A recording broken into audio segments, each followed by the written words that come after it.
The Boy the West Would Not Forgive, a reflective Old West story about Billy the Kid and the hunger that turned outlaws into legends. In the Old West, a man could die twice. First, in the manner appointed for him, by weather, by bad luck, by another man's steady hand in the dark, and then again, years later, when his name was taken from the earth and lifted into story, polished, simplified, made useful. The second death was quieter, and sometimes crueler, for it left behind not a man, but an emblem. People on the frontier did not always have the luxury of truth. They had drought, debt, and distance. They had long miles between law and mercy.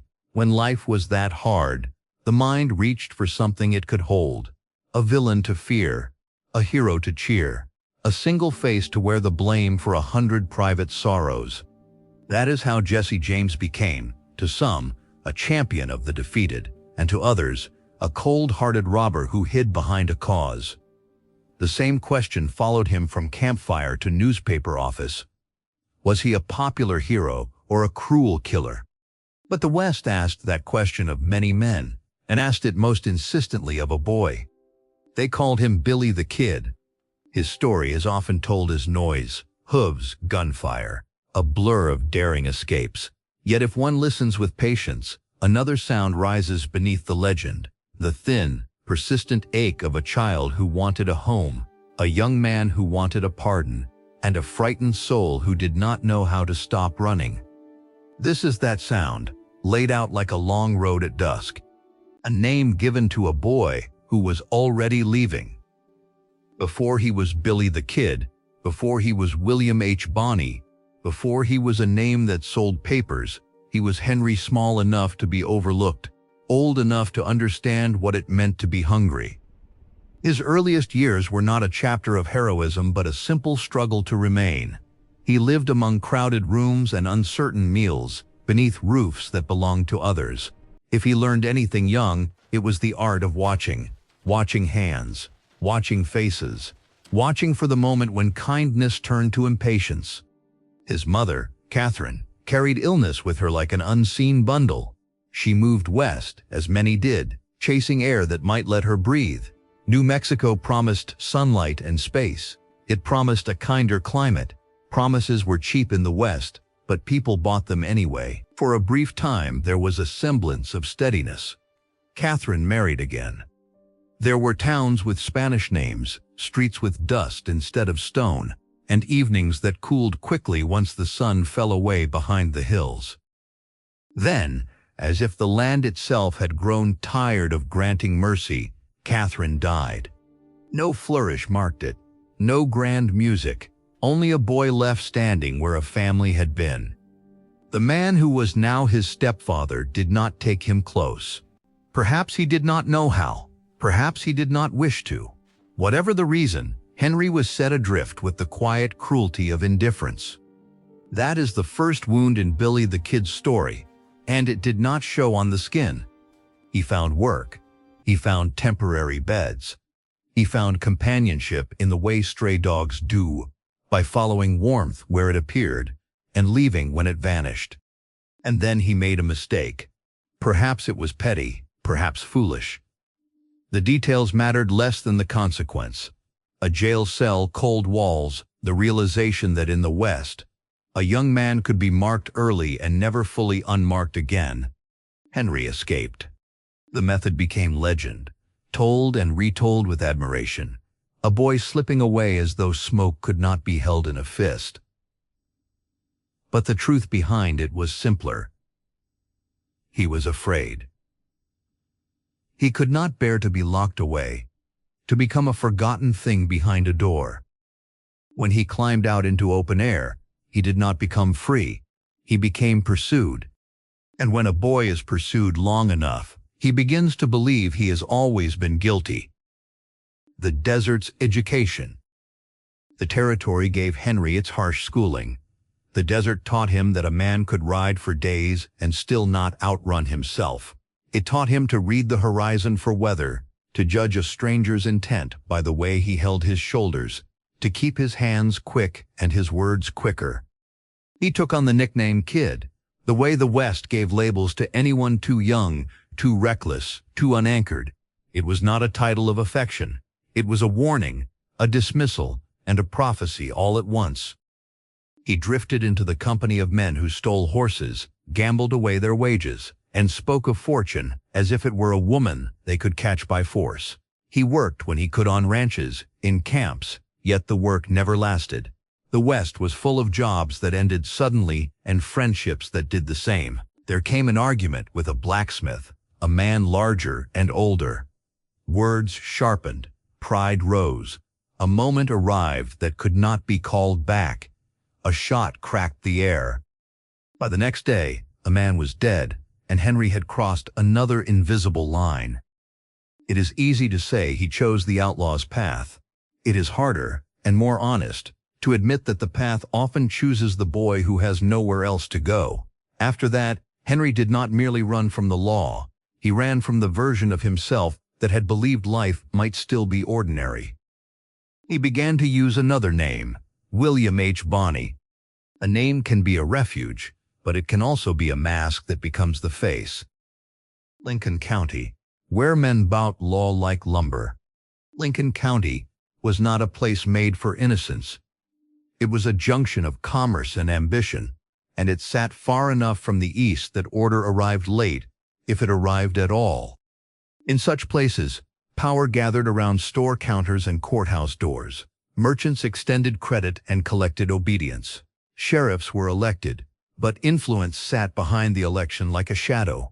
Contracts and cattle meant money, and money meant men willing to do anything to protect it. Henry, now a young cowboy with a reputation trailing behind him, found employment with a man named John Tunstall. Tunstall was not a saint, few were, but he offered something Henry had been denied since his mother died: steady work and a measure of respect. For a boy who had been passed from hand to hand like unwanted property, respect was intoxicating. Then Tunstall was killed. The killing was not just a crime, it was a signal. It told everyone in Lincoln County who truly held the reins. It told young men like Henry that justice depended on which side of the ledger one stood. Tunstall's men formed a group regulators, they called themselves. They were deputized for a time, and in that small detail lay the seed of tragedy. Men who believed they were law, men who carried papers that said they could arrest, men who used the language of justice to pursue revenge. Henry rode with them. People later debated whether he was an avenger or a murderer. The question misses the more painful truth. He was a youth who had found belonging and would pay any price to keep it. The conflict escalated. Trust dissolved. Each side told itself it was defending order. Each side buried men and called it necessity. The county became a place where the air itself seemed tense, as if the wind carried rumor in every gust. And then the political ground shifted. Authorities revoked the regulators' legal standing. In one stroke, the men who thought they were deputies became outlaws. For Henry, it was a lesson carved deep. The law was not always a principle. Sometimes it was a tool picked up, put down, handed to another. When the dust settled, many walked away untouched. Henry did not. He had fired his weapon in a war that others had dressed in legality. Now he carried the stain alone. The governor, and the letters written like prayers. In the years that followed, Henry did something few expected of a figure like Billy the Kid. He wrote letters. He wrote to the governor of the territory, Lew Wallace, an educated man sent to restore order. Henry's letters were not grand. They were humble, almost pleading. He spoke of wanting to stop fighting. He spoke of having friends among the citizens. He asked, in his rough way, for an answer. A boy with a gun, writing like a man asking permission to rejoin the living.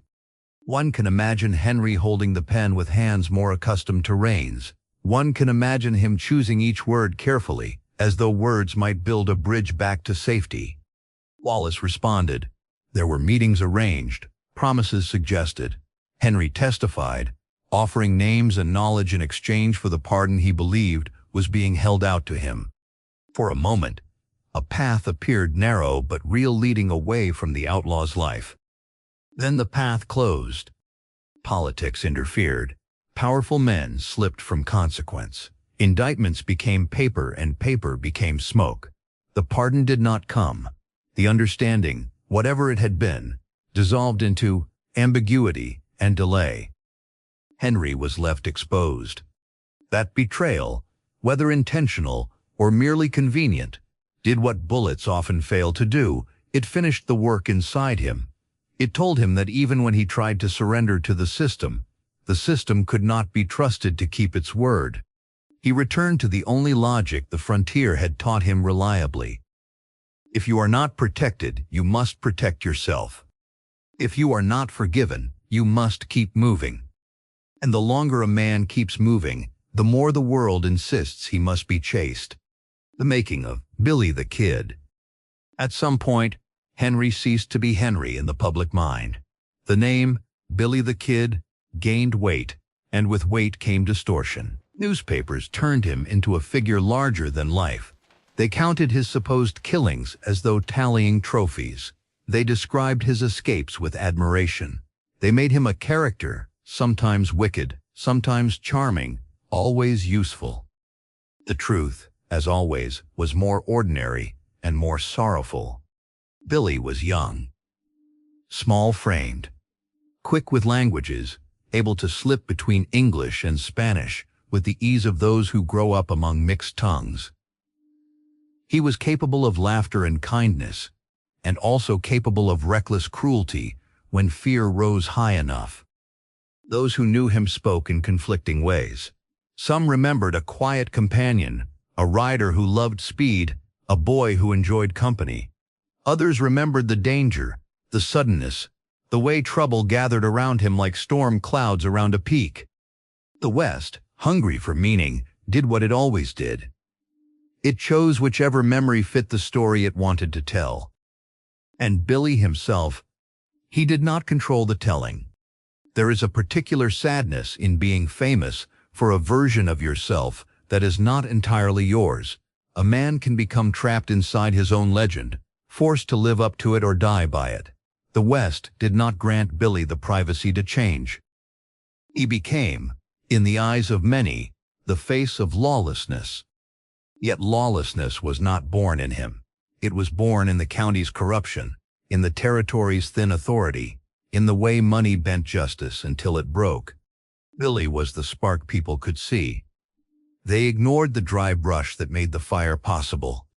Pat Garrett, a man who carried order like a burden. Pat Garrett enters Billy's story as the man appointed to end it. Garrett was not a painted villain.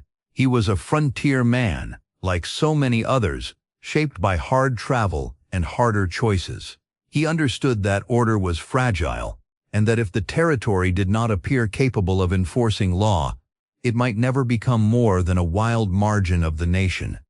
He also understood something else. The public wanted a resolution. They wanted a tale with an ending. They wanted Billy the Kid captured, tried, and silenced.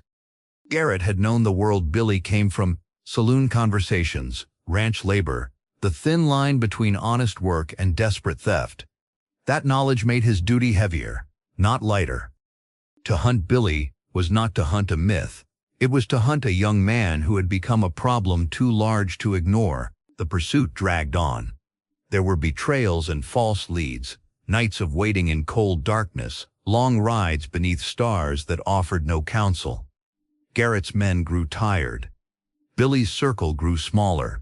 At last, Billy was taken. He surrendered, and that surrender was described with unromantic details: hunger, fatigue, the way a man can be lured by the simple promise of a hot meal when he has lived too long on the edge. There are no heroes in that moment, only human beings, worn down. Billy was brought through towns like a specimen. People came to stare at the famous kid, as though looking at him might explain their own fear of a lawless land. Billy, for his part, could still muster a bitter humor. He had always known how to play to a room. It had been his way of surviving among older, stronger men. But beneath the humor was a dawning realization. The story was tightening around his throat. The trial and the loneliness of being the one who pays. Billy was tried and convicted for the killing of Sheriff Brady, an act rooted in the chaos of Lincoln County's war. And here the West reveals one of its cruelest habits. It often punishes the most visible sinner, while the architects of violence walk away clean. Billy, sentenced to hang, became the single body upon which the territory attempted to pin the weight of an entire conflict. He was, in a sense, offered as payment for a debt owed by many. In the jail at Lincoln, he waited. Waiting changes a man. It forces him to speak with his own thoughts, and not all men endure such conversations well. The jail smelled of wood, sweat, and old fear. Days passed slowly, as if time itself had been chained. Billy's mind must have returned, again and again, to the same images. His mother's face, his own youth slipping away, the governor's unfulfilled promise, the sense that he had been used and discarded. Then came the escape. The accounts differ in their details, but the consequence is certain. Billy broke free, and in the process 2 guards lost their lives. No description of that event should be told as entertainment. It was not a spectacle. It was the violent collision of desperation and duty, and it left empty chairs in 2 households. Billy rode away under a sky that did not care what he had done. The nation's imagination ignited. Telegraph lines carried the news. Newspapers devoured the story. The legend grew more ravenous, and Billy, the real one, was still only a frightened young man on a stolen horse, listening for pursuit behind him. Fort Sumner. A small place for a last hope. After his escape, Billy drifted toward Fort Sumner, toward the Maxwell Place, toward people who knew him as something more than a headline. There, among adobe walls and Spanish voices, life could feel less like flight and more like existence. Even outlawry, in such moments, can masquerade as peace.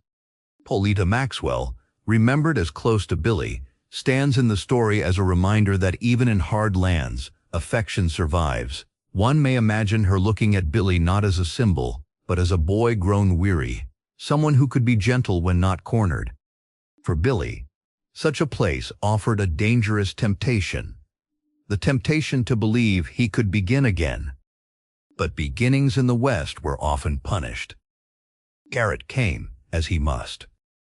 There is a particular tragedy when 2 men meet not as enemies by nature, but as opponents forced into their roles by history and expectation.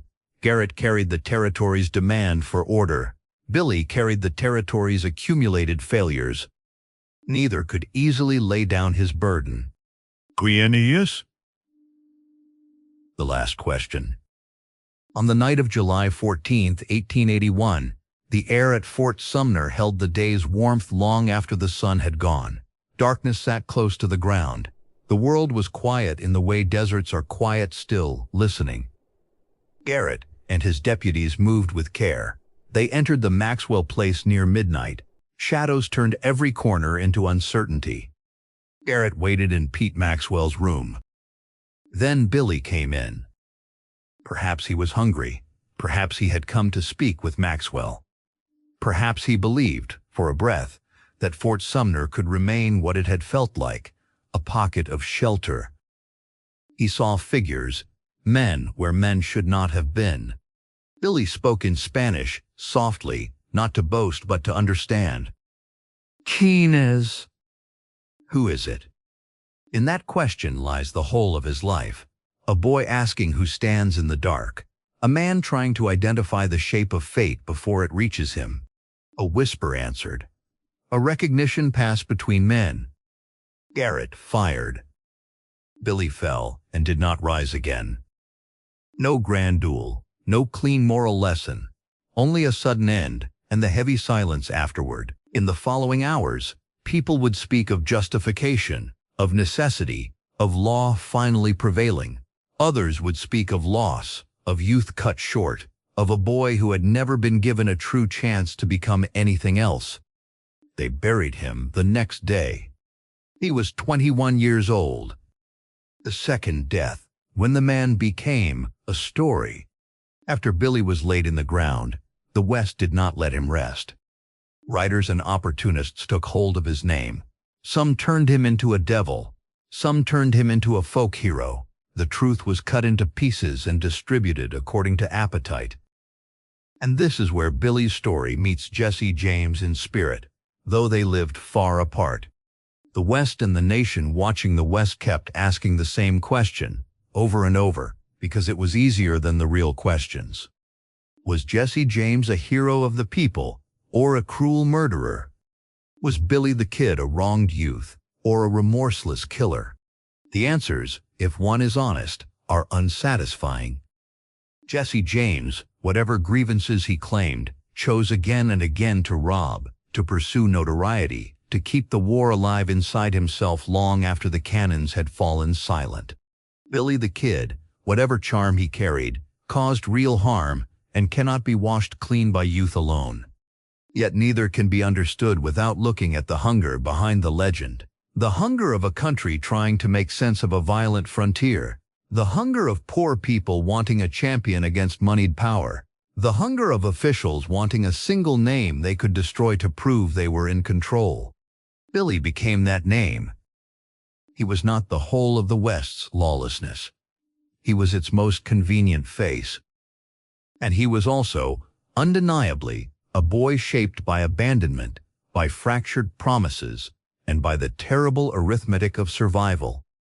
What the West cost. If the Old West had a language more honest than gunfire, it was the language of consequence. Every shot fired echoed into someone's kitchen. Every badge pinned on a coat came with duties that could ruin a man's sleep. Every myth told at a safe distance demanded a price from those who lived close to the truth. The human cost of the frontier was not merely death. It was the slow hardening of hearts, the ease with which men learned to justify what they had done, the way boys became dangerous because no one taught them how to be safe. Billy the Kid did not live long enough to grow old and look back with a steadier mind. He did not live long enough to discover whether remorse might have become wisdom. He died at the age when many lives are only beginning. Perhaps that is why his story still troubles the air. Because it is not a tale of a villain neatly defeated, nor of a hero tragically fallen. It is the story of what happens when a land is harsh, when the law is uneven, and when a boy lonely, clever, frightened learns too early that running feels like the only way to breathe. And it is the story of a society that needed him to be one thing or the other, when he was, in the end, what the West made of him. A human being, a warning, and a sorrow that traveled farther than the horse that carried him.